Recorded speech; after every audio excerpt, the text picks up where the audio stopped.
This is Jeff Towson from Peking University. I'm here in Mexico City today. It's a beautiful day and I'm here looking at Uber versus Didi because this is the new front line of that fight. I'm going to take you around the city a little bit and explain why. Back in a sec.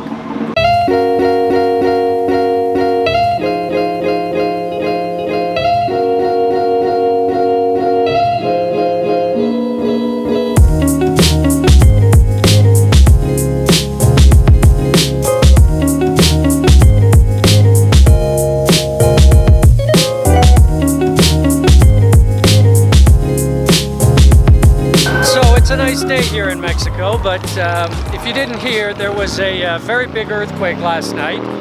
Like, you know, I'm from California, so I'm used to earthquakes. This was 7.2. Even, I mean, it was clear it was a big one. I was in the movie theater at the time. We evacuated. It turns out nobody really got hurt. The only result is that movie Black Panther. Now I don't know how it ends.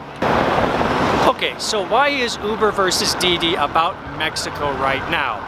It's a couple points. The first is that in 2017, what happened is that Uber and its partners just ran the table internationally. Their partner in Southeast Asia, Grab, well, that market's gone, it's theirs. In India, it's Ola, they're winning. And then of course, Didi dominates China, which when you add up the rides, is like 3/4 of all the rides for ride sharing globally are China, which means Didi. At the same time, Uber has kind of been retreating internationally. They're pretty much out of Asia at this point. In Russia, they cut a deal that basically they exited and got a minority stake in that market, sort of like they did in China. When you start looking at Uber internationally at this point, you really start talking about Brazil and Mexico, i.e. Latin America. And in Mexico, they're quite strong. They've got about 7 million riders, 250,000 drivers. These are the reported numbers. Who really knows? But they've been here a long time. Their offices are just down the street here.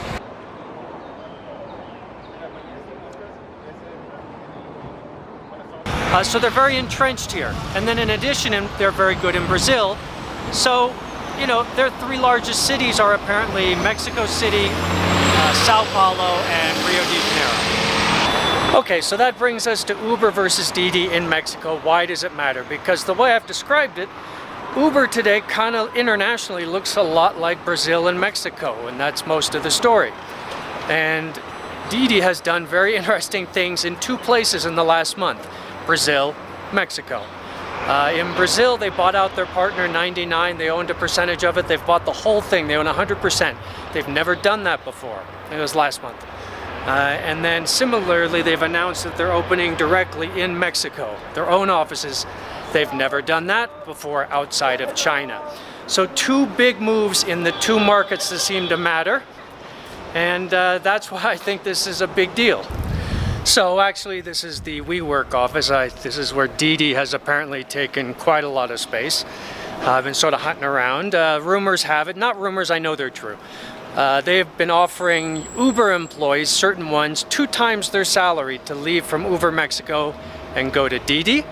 They probably got, I think, 25 staff happening now.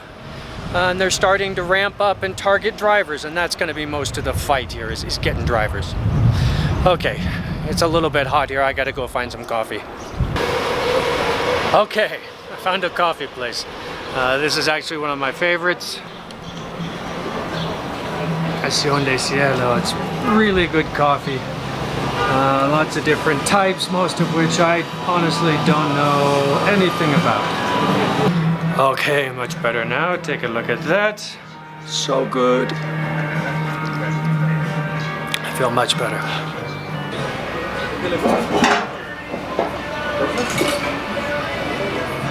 Okay, so a little bit of theory. Why are these companies so interesting in terms of how they fight? And I study this a lot, and it's the difference between platforms and sort of traditional businesses. Now, ride sharing is a platform business. It's a two-sided business, which means you gotta serve two groups of users at the same time. In this case, drivers and riders. Now, that's actually not that easy. Sometimes to give the riders something, you have to make the drivers a little unhappy. To give the drivers something, you have to make the riders a little unhappy. So that equation is very difficult. And you can see the same phenomenon in, say, like Taobao, eBay. where you have buyers and sellers both on the same platform. Airbnb, renters, rentees, credit cards. You got to get all the businesses to put the machines in their business, and then you got to get all the card people to carry the cards. So these two-sided networks or platforms have really interesting dynamics. Okay, a little bit of coffee. I'm going to start talking faster and faster the more coffee I drink. Now, these two-sided networks have some interesting characteristics, one of which is what they call the chicken and the egg problem. When you're just entering a market, you know, you got to get riders and drivers. So how do you do it? You go to the drivers and you say, please sign up for our platform. And they say, well, how many customers you got? Well, we don't have any. Well, they don't want to sign up. So you go to the customer and say, please sign up. And they say, well, how many drivers take this service? And you say, well, not very many. So to get the drivers, you got to have the riders, but to get the riders, you got to have the drivers. So there's a chicken and an egg when you're just entering a market. Now, often what happens in a business like this is a couple companies go for the space, one or two win, and then it becomes impossible for a new entrant to get in. Because not only do you have the chicken and the egg problem, you have another problem, which is your service is not as good as their service. And that's what we call the network effect. Everyone mentions it. It's not that common, really. It basically means a service or a product gets better the more people use it. If I go have chicken at KFC and then someone else walks in and has chicken, my chicken doesn't taste better, it didn't get any better, my product is the same. If I'm on WeChat and then someone else gets on WeChat, my WeChat service just got better because now there's more people I can talk to. You know, each new user increases the value of the service. And it can be direct, like WeChat, customer to customer, or it can be sort of indirect, which is ride sharing, which is every new driver that joins a ride sharing service, if I'm the customer, the service just got better for me because there's more drivers, there's shorter wait times, things like that. Similarly, every new customer that gets on the platform, it makes it better for each driver because there's more customers. So that's kind of an indirect network effect, and Uber definitely has that in Mexico today. Didi does not, and they've got a chicken and an egg problem. So that sort of brings us to the key question across all of this. Uber is dominant, they are an incumbent in Mexico. They have the drivers, they have the riders. Can Didi, a new entrant, jump into this market, overcome the chicken and the egg problem, break in and develop their own network effect and give them a run for their money? That's the big question. That's why I'm here, because that's fascinating. Normally the answer to that question is no. But this is Didi. This is very different. They are very effective. So it's a Saturday in Mexico, which means lots of photos like this everywhere, which are always quite nice.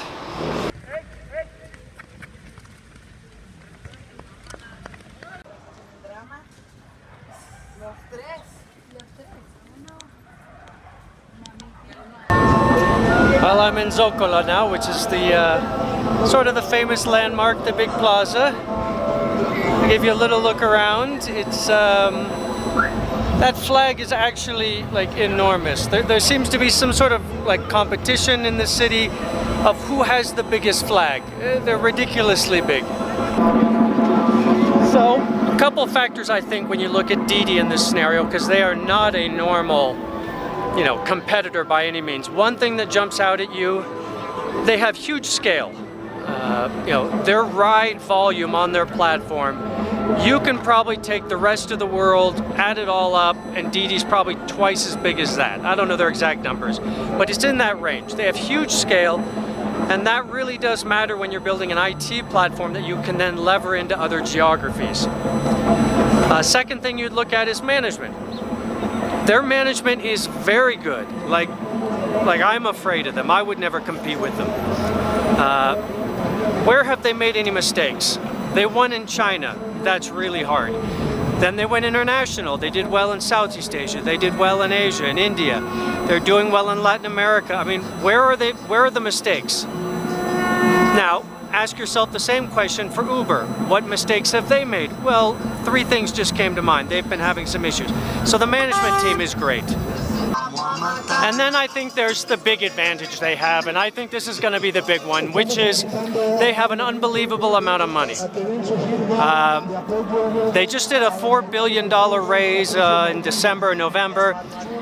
That's on top of $5.5 billion like back in February. I think they probably have about $10 to $15 billion in cash right now.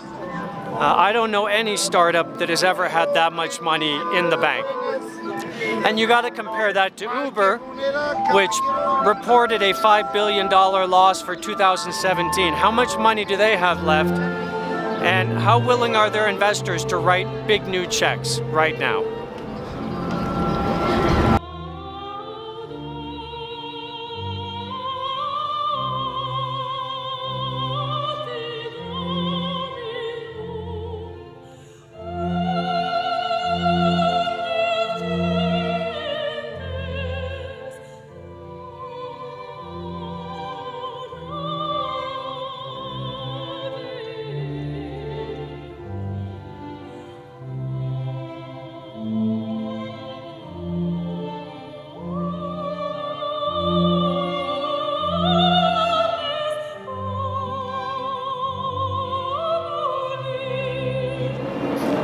Okay, final point, who's going to win? Is Didi going to win? And I think it's going to come down to two numbers to keep an eye on.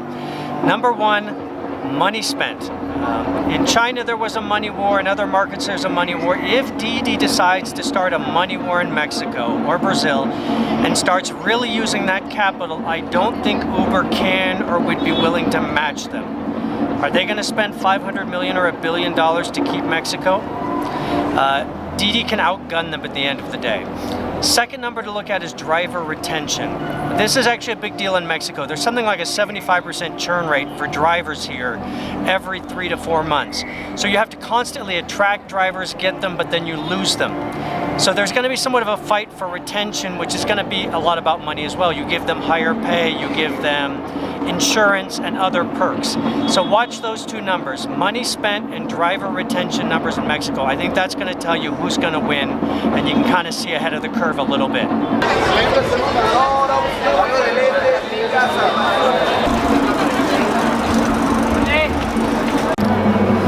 So that's basically my take on this.